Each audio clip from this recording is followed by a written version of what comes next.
Hi everyone, I'm Edyta Sitar from Laundry Basket Quilts. Welcome to Quilting Window. We're working on our mystery quilt and I am so proud of you. I've been watching your pictures on Instagram and Facebook. What a beautiful job you're doing. Wonderful color options. Your blocks look beautiful. I am so proud of you. You're pushing that seam allowance the right way. Oh, I am so excited. You're gonna have a beautiful quilt. Today, we're gonna make our third block for our mystery quilt. Guess what?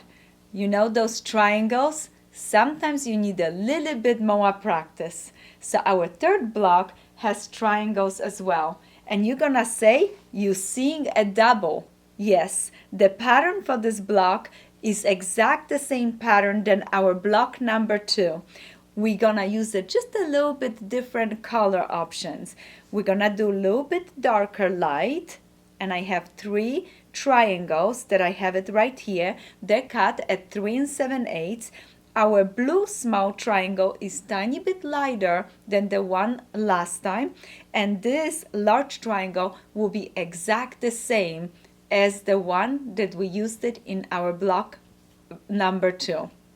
This triangle is 6 7/8, 3 7/8, 3 7/8, 3 7/8. Just to refresh, you're gonna take a square, cut it in half, and this is how you're gonna make half square triangles. So that is the block that we're gonna work on it today. We're gonna start by taking our light and dark triangle, place it right sides together just like this, and stitch beautiful using our beautiful Aurifil thread right there and 1/4 inch seam allowance.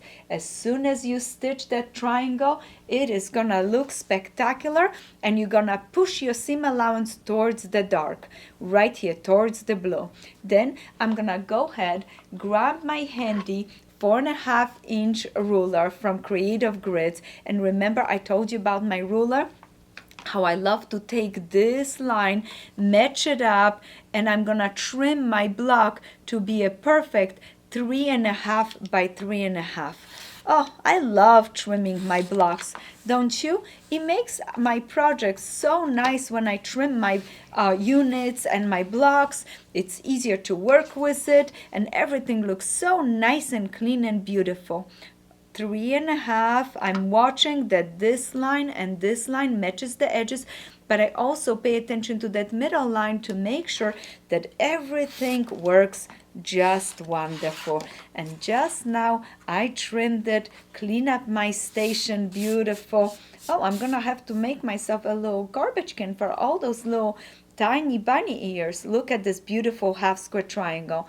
Now next, I have to add 2 other triangles to it. This one and this one, just like this. I'm gonna proceed by taking this triangle, folding right over and sewing it down using a 1/4 inch seam allowance.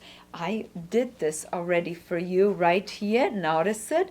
I sewed it right there, flip it open, the seam allowance will be pushed towards that light triangle. It looks wonderful. Now let's add the other triangle on this side. I place it right over, I match it right here perfectly. Oh, I'm gonna pin it. I'm using my patchwork pins. They're so nice. They have glass heads on them. They're super thin. And notice how right here, this overlaps right there. I'm gonna stitch it from the top straight down using a 1/4 inch seam allowance. Oh, it looks wonderful. Then push my seam allowance this way. Do you see it?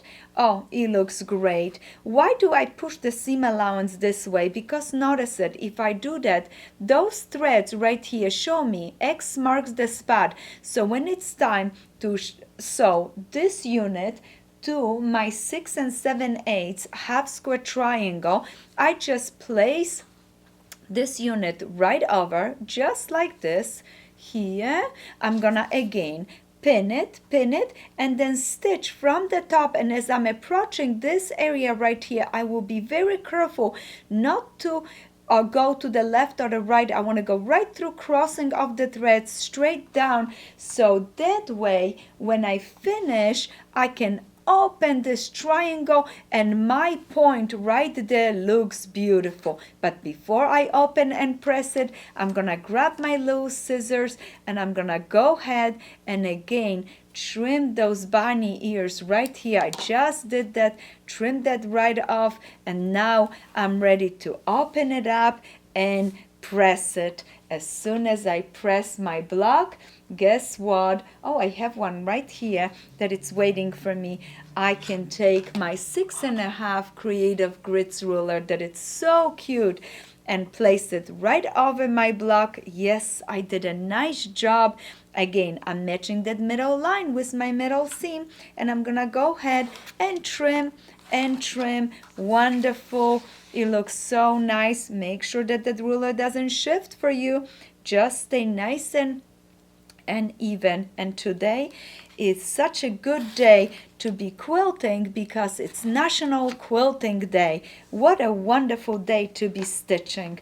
Oh, look at this perfect block like this. If you know how to make one, you're gonna make 8 of those. 8 of those. We're gonna need it. 8 of those for our quilt. As soon as you finish all 8 of those, one after the other, please place them on the corners of your quilt, just like I guide you on our grid. Visit our website at laundrybasketquilts.com. Click on a blog. As soon as you go to the blog, you can go down and you can see the position of the block.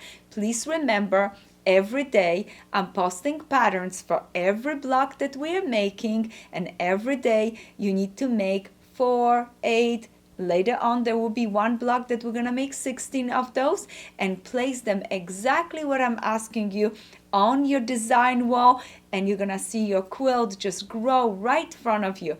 I guarantee you, you are going to have a wonderful surprise. Thank you for stopping by. Stay safe and healthy out there, and I can't wait to talk to you tomorrow and show you your next block. I have a little surprise. Happy quilting!